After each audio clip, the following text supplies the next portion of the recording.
Pabrik yang sudah berdiri sejak tahun 2014 ini dalam sehari bisa memproduksi hingga 120 kg bakso cumi hitam loh. Bahan-bahannya ada cumi, campuran tinta cumi, dan karkol atau karbon khusus makanan, surimi, tepung jagung, minyak sayur, garam, serta bumbu spesial.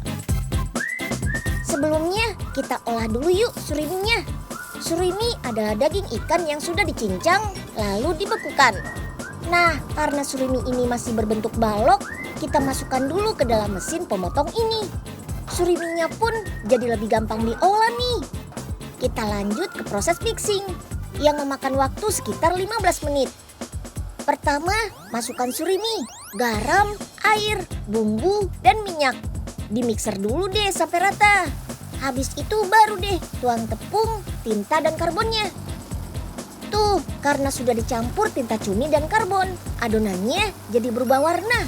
Meskipun hitam gini, tapi tenang saja, nggak berbahaya kok. Tinta cumi ini justru malah bersifat antibakteri dan mengandung antioksidan. Jadi bisa melawan radikal bebas dalam tubuh. Nah, tambahan karkol juga bisa berfungsi untuk menyerap zat beracun dari pencernaan. Wah, malah bagus kan buat tubuh. Kalau sudah rata, kita masukkan cuminya deh. Daging cumi-cumi sengaja dicampurkan terakhir, biar dagingnya nggak kegiling halus. Jadi tekstur asli dari cuminya masih terasa. Adonannya keren ya, warnanya hitam gitu setelah diberi tambahan tinta cumi. Oh iya, FYI nih, warna hitam di tinta cumi itu berasal dari kandungan melaninnya loh. Waduh, muka unyil malah kena adonan deh nih. Yah, jadi cemong kan nih.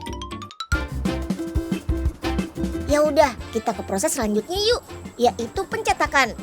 Adonan tinggal kita masukkan ke mesin ini nih. Secara otomatis, mesin akan membentuk adonan jadi bakso. Bakso pun langsung keluar ke wadah berisi air hangat bersuhu 45 sampai 48 derajat Celcius. Oh iya, setiap bulatan bakso harus melewati quality control dulu teman-teman, biar semuanya memiliki ukuran dan bobot yang sama, yaitu 20 gram. Kemudian kita rebus baksonya. Proses ini memakan waktu selama kurang lebih 7 sampai 8 menit pada suhu 160 sampai 170 derajat Celcius. Sambil diaduk-aduk ya, biar matangnya merata. Setelah direbus, baksonya dimasukkan ke dalam air es, biar suhunya turun secara otomatis. Barulah bakso diangkat untuk masuk ke dalam ruangan pendingin atau chiller. Chiller ini memiliki kisaran suhu 2 sampai 5 derajat Celcius.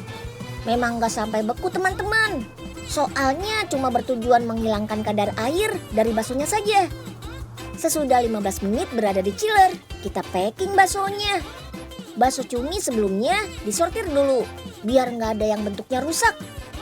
Baru deh bakso cuminya masuk ke dalam freezer. Proses inilah yang berperan penting pada pengawetan bakso cumi.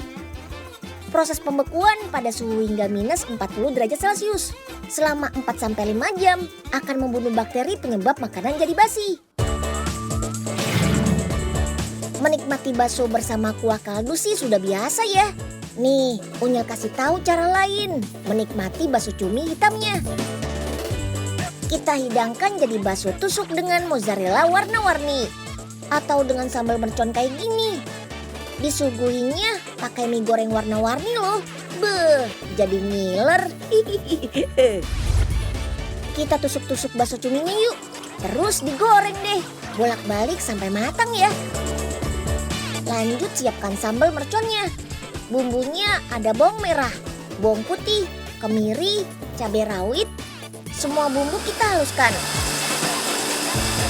Setelah itu tumis deh sampai matang. Nah, tinggal disiramin deh ke bakso cuminya. Sekarang giliran mie goreng warna-warni nih. Bumbunya ada bawang merah, bawang putih, udang, dan kemiri. Semua bahan kita haluskan dan tambahkan garam ya. Kalau sudah, kita tumis bumbu, masukkan mie dan telurnya. Sudah deh, bakso cuminya siap dihidangkan. Daging cumi merupakan salah satu sumber vitamin B12 dan B6 loh teman-teman. Vitamin ini bagus untuk kesehatan jantung. Cumi juga mengandung selenium dan vitamin E yang secara bersamaan bekerja sebagai antioksidan. Bisa membantu melawan radikal bebas dalam tubuh. Mantap! Sahabat Tunyil, jadi black squid ball ini karena bahannya dari cumi, begitu digigit kenyal banget.